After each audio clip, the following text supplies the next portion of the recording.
సుమన్ టీవీలో మీ personal and business promotions కోసం కింది నెంబర్కి కాంటాక్ట్ చేయండి. సిఐ గోపి గారికి రాబడిన సమాచారం మేరకు ఎఫ్ఎస్టీ టీం హరీందర్తో పాటు ఇరువురు కలిసి ఉదయం 9 గంటలకు రాబడిన సమాచారం మేరకు ఆదోన్ రైల్వే స్టేషన్ వద్ద తనిఖీలు నిర్వహించగా అక్కడ ఒక అనుమానాస్పద వ్యక్తి బ్యాగ్ వేసుకొని తచ్చాడుతూ తిరుగుతున్నాడు.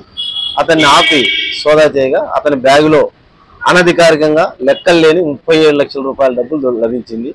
వాటి గురించి అతన్ని అడగా అతని పేరు మల్లికార్జున ఆదోన్ అని తెలిసింది.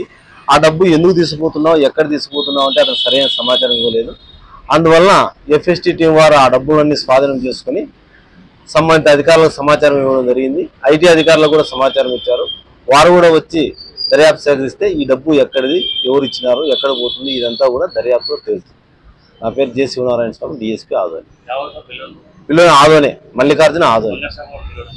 అతను సరైన సమాధానం ఇవ్వలేదు కాబట్టి ఎన్ని చేసినామో అతను విచారిస్తే పూర్తి సమాచారం వస్తుంది. విచారించాలి ఇది మిగతా వాళ్ళు ఉంటే ఏదైనా సమాచారం ఉంటే దాన్ని బట్టి సమాచారం వచ్చేప్పుడు చేస్తాం. మేము ఇక్కడ ఆదోని అసెంబ్లీ 104 అసెంబ్లీ నియోజకవర్గంలో ఫ్లయింగ్ స్క్వాడ్ 2 టీమ్గా చేస్తున్నాము.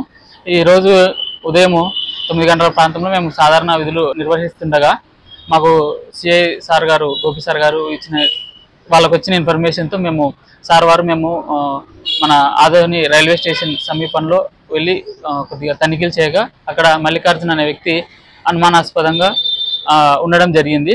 అతని దగ్గర ఉన్నటువంటి బ్యాగులు చెక్ చేయగా అతని దగ్గర ఎటువంటి అధికారిక పత్రంలో లేని నగదు ఉన్నట్లు గుర్తించాము. తర్వాత దానిని మేము అతన్ని అడగక అతనేమి మనకి అధికారికంగా పత్రం ఏమి చూపించలేదు.